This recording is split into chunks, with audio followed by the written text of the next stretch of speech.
S V Sharma sir, ನೀವಾಗಲೇ ಹೇಳ್ತಾ ಇದ್ರಿ splash landing ಆಗತ್ತೆ ಅಂತ ಹೇಳಿ. ಇಲ್ಲೂ ಕೂಡ ಶುಭಾಂಶು ಶುಕ್ಲಾ ಅವರ ವಿಚಾರದಲ್ಲಿ ಅವರನ್ನು ವಾಪಸ್ ತರುವಂತಹ ಟೈಮ್ನಲ್ಲೂ ಅದೇ ಪ್ರಕ್ರಿಯೆ ನಡೆಯುತ್ತೆ ಅಂತ ಹೇಳಿ ರೀಸೆಂಟ್ ಆಗಿ ಒಂದು ವಿಡಿಯೋ ಗಮನಿಸಿದ್ವಿ ಸರ್. ಅದು ಚೈನಾದು. ಅಲ್ಲಿ ಭೂಮಿ ಮೇಲೆ ಲ್ಯಾಂಡ್ ಮಾಡಿದ್ದಾರೆ, ಭೂಮಿ ಮೇಲೆ ಆ ಗಗನಯಾತ್ರಿಗಳು ಬಂದಿಳಿದಿದ್ದಾರೆ. ಇದು ಎರಡಕ್ಕೂ ಇರುವಂತಹ ವ್ಯತ್ಯಾಸ ಏನು ಅಂತ ಹೇಳಿ ಸರ್. ಬಹಳ ಒಳ್ಳೆ ಒಂದು ಕ್ವಶನ್, ಇಂಪಾರ್ಟೆಂಟ್ ಕ್ವಶನ್ ಕೇಳಿದ್ರಿ. ಬಹಳ ಸರ್ಪ್ರೈಸಿಂಗ್ ಆಗಿ ಕೂಡ ಕೇಳಿದ್ರಿ ವಿದ್ಯಾಶ್ರೀ ಅವರೇ. ಇದೇಂತ ಹೇಳಿದ್ರೆ, ಈ ಒಂದು ವೆಹಿಕಲ್ ಏನಿದೆ, ಕ್ಯಾಪ್ಸೂಲ್, ಡ್ರ್ಯಾಗನ್ ಕ್ಯಾಪ್ಸೂಲ್ಗೆ ಭೂಮಿ ಮೇಲೆ ಇಳಿಯುವಂತ ಶಕ್ತಿ ಕೂಡ ಇದೆ. ಅದನ್ನ ಇದು ಏನಂತ ಹೇಳಿದ್ರೆ, ಮತ್ತೆ ಭೂಮಿ ಮೇಲೆ ಬೇಕಂತ ಶಕ್ತಿ ಇದೆ, ಮತ್ತೆ ಅದನ್ನ ನೀರಿನಲ್ಲಿ ಇಳಿಯುವಂತ ಶಕ್ತಿ ಕೂಡ ಇದೆ. ನಾವು ಸೈಂಟಿಸ್ಟ್ ನಾವೇನ್ ಮಾಡ್ತೀವಿ ಅಂತ ಹೇಳಿದ್ರೆ, ಯಾವ್ದು ನಮಗೆ ಈಸಿ, ಯಾವ್ದು ಸೇಫೆಸ್ಟ್, ಆ ಒಂದು ಪಾತ್ರನ ಸೆಲೆಕ್ಟ್ ಮಾಡ್ತೀವಿ. ಹಾಗಾಗಿ ಈ ಒಂದು ನಾವು ಏನ್ ಪ್ರಕ್ರಿಯೆ ನಾವು ಸೆಲೆಕ್ಟ್ ಮಾಡಿದೀವಿ ನೀರಿನ ಮೇಲೆ ಇಳಿಯುವಂಥದ್ದು, ಅದು ಬಹಳ ಪ್ರೂವನ್ ಮತ್ತೆ ಬಹಳ ಸೇಫ್. ಮತ್ತೆ ಅದರಲ್ಲಿ ರಿಸ್ಕ್ ಅನ್ನೋದೇನಿದೆ ಬಹಳ ಕಡಿಮೆ. ಸಮುದ್ರ ಬಹಳ ವಿಶಾಲವಾದಂಥದ್ದು, ಮತ್ತೆ ಎಕ್ಸ್ಪೀರಿಯನ್ಸ್ ಬಹಳ ಇದೆ, ಅದರಿಂದ ಸಮುದ್ರದ ಮೇಲೆ ಹಿಡಿಯುವಂಥದ್ದು. ಈಗ ನಾವು ಲಾಸ್ಟ್ ಟೈಮ್ ಮಾತಾಡ್ಬೇಕಾದ್ರೆ ಇದೇ ರೀತಿಯಾಗಿ ಒಂದು ಎಮರ್ಜೆನ್ಸಿ ಬಂತು ಅಂತ ಹೇಳ್ಕೊಳ್ಳಿ.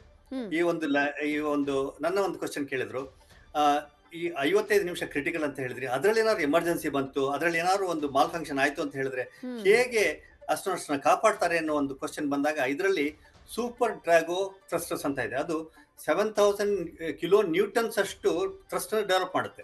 ಆ ಥ್ರಸ್ಟ್ ಎಂಜಿನ್ ನ ಆಪರೇಟ್ ಮಾಡಿ ಅದನ್ನ ಸಮುದ್ರದಿಂದ ದೂರಕ್ಕೆ ಮತ್ತೆ ಭೂಮಿಯಲ್ಲಿ ಎಲ್ಲಿ ಸೇಫ್ ಆಗಿರುವಂತ ಏನು ಐಡೆಂಟಿಫೈಡ್ ಪ್ಲೇಸಸ್ ಇರುತ್ತೋ ಆ ಐಡೆಂಟಿಫೈಡ್ ಪ್ಲೇಸಸ್ ಇರುತ್ತೆ. ಇವಾಗ ಈ ಒಂದು ಲ್ಯಾಂಡಿಂಗ್ ಆಗ್ಬೇಕಾದ್ರೆ ಅದಕ್ಕೆ 3 ಸಮುದ್ರದಲ್ಲಿ ಸ್ಪೇಸ್ ನ ಐಡೆಂಟಿಫೈ ಮಾಡ್ತೀವಿ. 3 ಲೊಕೇಶನ್ ಅಂತ ಹೇಳ್ತೀವಿ.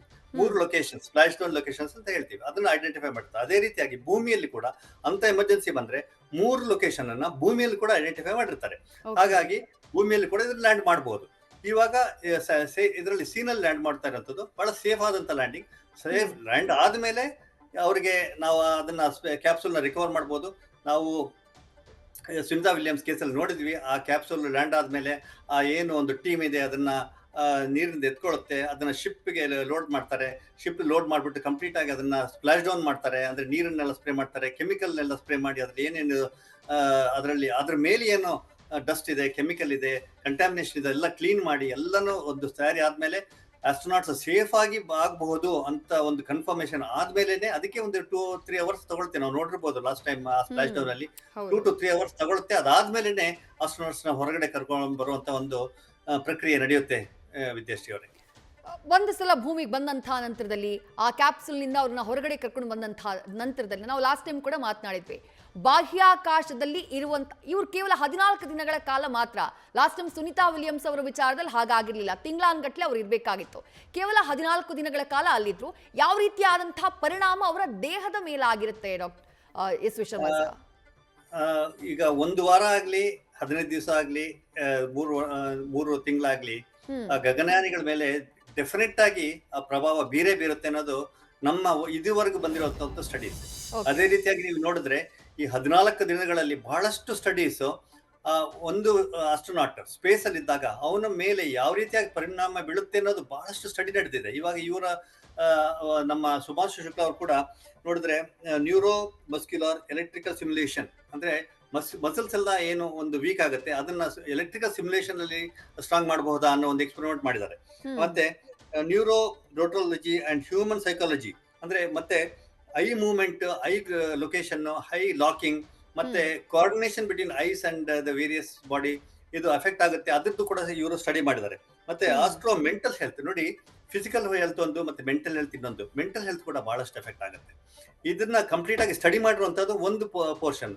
ಹಾಗಾಗಿ 14 ದಿನಗಳಲ್ಲಿ ಒಂದು ಇದು ಗುರುತ್ವಾಕರ್ಷಣೆಯಿಂದ ಹಿಡಿದು ಅಲ್ಲಿ ಮೈಕ್ರೋಗ್ರಾವಿಟಿಗೆ ಹೋಗ್ಬೇಕಾದ್ರೆ ಇವ್ರಿಗೆ ಟ್ರಾವೆಲ್ ಮಾಡ್ಬೇಕಾದ್ರೆ, ನಿಮಗೆ I want to recall, travel ಮಾಡ್ಬೇಕಾದ್ರೆ ಇವರು 15 ನಿಮಿಷದಲ್ಲಿ ಫಸ್ಟ್ ಮೀಲ್ ಆಗ್ತಿದ್ದಾಗೇನೆ ಇವರು ನಿದ್ರೆಗೆ ಜಾರಿದ್ರು. 20 ಗಂಟೆಗಳ ಕಾಲ ನಿದ್ರೆಗೆ ಜಾರಿದ್ರು. ನಾವಿಲ್ಲಿ ಕಂಟಿನ್ಯೂಸ್ ಆಗಿ ಅವರ ಹೆಲ್ತ್ ಮತ್ತೆ ನಮ್ಮ ಡಾಕ್ಟರ್ಗಳು ಇಲ್ಲಿ ಭೂಮಿಯಲ್ಲಿ ಇಸ್ರೋ ಡಾಕ್ಟರ್ಗಳು ಅವರ ಹೆಲ್ತ್ ನ ಮಾನಿಟರ್ ಮಾಡ್ತಾ ಇದ್ರು, ಕಂಟಿನ್ಯೂಸ್ ಆಗಿ ಇಂಟ್ರಾಕ್ಷನ್ ಮಾಡ್ತಾ ಇದ್ರು, ಮತ್ತೆ ಅವ್ರ ಬಗ್ಗೆ ಎಲ್ಲ ಮಾಹಿತಿಗಳನ್ನ ಕಲೆಕ್ಟ್ ಮಾಡ್ತಾ ಇದ್ರು. ಅದೇ ಒಂದು ದೊಡ್ಡ ಎಕ್ಸ್ಪೆರಿಮೆಂಟ್ ವಿದ್ಯಾಶ್ರೀ ಅವರೇ. ಹೀಗಾಗಿ ಅಲ್ಲಿ ಹೋದ್ಮೇಲೆ ಕೂಡ ಅವ್ರು ಹೇಳ್ತಾ ಇದ್ರು, ನನಗೆ ತಲೆಯಲ್ಲಿ ಭಾರ ಅನ್ನಿಸ್ತಾ ಇದೆ ಅಂತ ಹೇಳ್ತಾ ಇದ್ರು. ಅದು ಒಂದು ನನಗೆ ಇವರೇ ಒಂದು ಎಕ್ಸ್ಪೆರಿಮೆಂಟಲ್ ಆಬ್ಜೆಕ್ಟ್ ಆಗಿ ಕಾಣ್ತಾ ಇರುವಂತದ್ದು ಸತ್ಯ, ಆದ್ರೆ ಅದು ಸರಿನೋ ತಪ್ಪೋ ನನಗೆ ಗೊತ್ತಿಲ್ಲ. ಆದ್ರೆ ಅದೇ ಅವರೇ ಒಂದು ಎಕ್ಸ್ಪೆರಿಮೆಂಟಲ್ ಆಬ್ಜೆಕ್ಟ್ ಆಗಿ ಕನ್ಸಿಡರ್ ಆಗ್ತಾ ಇರೋದು.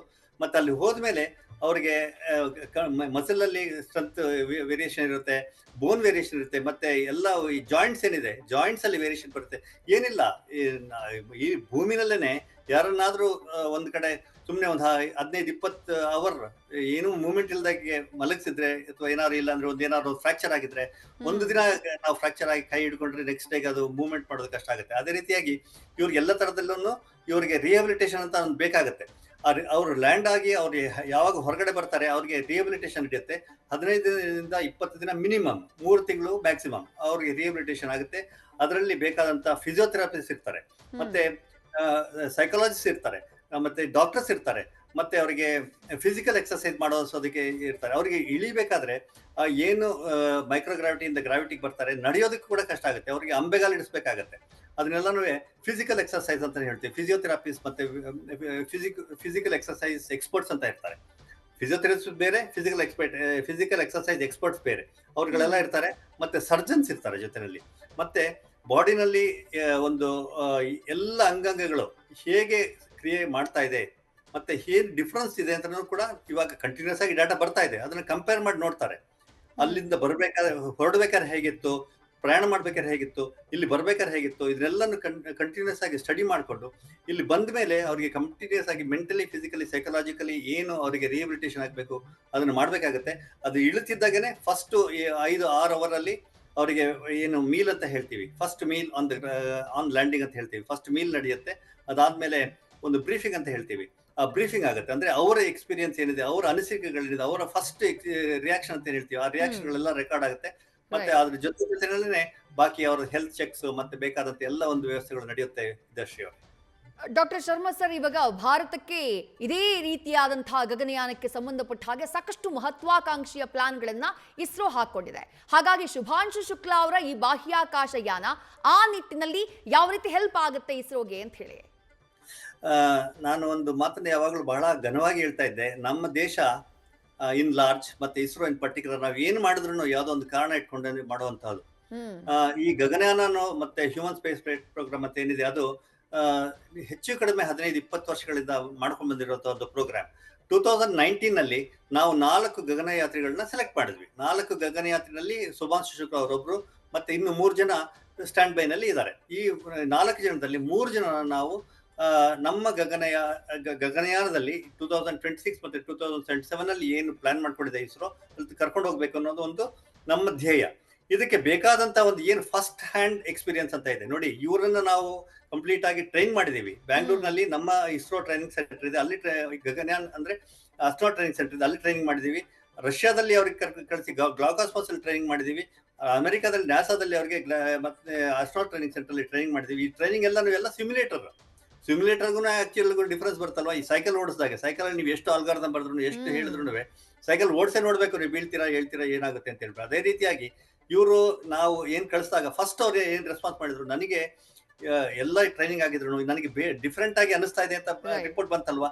ಅದೇ ರೀತಿಯಾಗಿ ಅವ್ರದ್ದು ಎಕ್ಸ್ಪೀರಿಯನ್ಸ್ ಏನಿದೆ ಅದು ಫಸ್ಟ್ ನಮಗೆ ಒಂದು ಗಗನಯಾತ್ರಿ ಹೇಗೆ ಟ್ರಾವೆಲ್ ಮಾಡ್ಬೇಕು ಅದಕ್ಕಿಂತ ಮೊದಲು 1 ತಿಂಗಳು 26ನೇ ತಾರೀಕು ಮೇ ಇವ್ರು ಲಾಂಚ್ ಆಗ್ಬೇಕಾಗಿತ್ತು.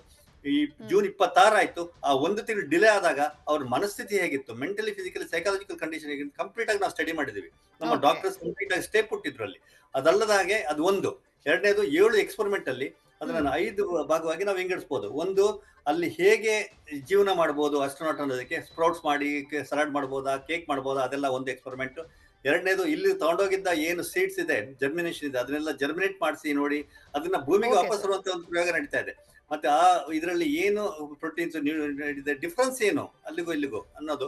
ಫೈನಲ್ ಆಗಿ ಏನು ಅಂತಂದ್ರೆ, ನಾವು ಸ್ಪೇಸ್ ಅಲ್ಲಿ ಒಂದು ಕಾಲೋನಿ ಮಾಡ್ಬೇಕಾದ್ರೆ, ಕಾಲೋನೈಸೇಷನ್ ಪಡ್ಬೇಕಾದ್ರೆ, ಇಲ್ಲ ಮೂಲವಾಗಿ ಇರ್ಬೇಕಾದ್ರೆ ಅಸ್ಟ್ರೋನಾಟ್ ಸ್ಪೇಸ್ ಅಲ್ಲಿ ಇರ್ಬೇಕಾದ್ರೆ ಅವ್ನಿಗೆ ಏನೇನ್ ಇಲ್ಲಿಗೆ ಹೋಗಿ ಅಲ್ಲಿ ಇದ್ದು ವಾಪಸ್ ಬರೋಕೆ ಸೇಫ್ ಆಗಿ ಏನೇನು ಆಗ್ಬೇಕು ಅದೆಲ್ಲ ಎಕ್ಸ್ಪೆರಿಮೆಂಟ್ ನಡೆದಿರೋದ್ರಿಂದ ನಮಗೆ ಅದು ಗಗನಯಾನ ಯಾತ್ರೆಗೆ ಬಹಳ ಸ್ಟ್ರೈಟ್ ಆಗಿ ಯೂಸ್ಫುಲ್ ಆಗುವಂತ ಒಂದು ಕಾರ್ಯಕ್ರಮ ಇದಾಗುತ್ತೆ. ದೇಶಿ ಅವರೇ, ರೈಟ್ ಸರ್, ಥ್ಯಾಂಕ್ ಯು. ಇಷ್ಟೊತ್ತು ನ್ಯೂಸ್ ಫಸ್ಟ್ ಜೊತೆ ಮಾತನಾಡಿದ್ದಕ್ಕೆ. ಜುಲೈ 14ಕ್ಕೆ ಮತ್ತೆ ನಿಮ್ಮ ಸಮಯ ನಮಗೆ ಬೇಕಾಗುತ್ತೆ ಸರ್. Thank you very much. Thank you.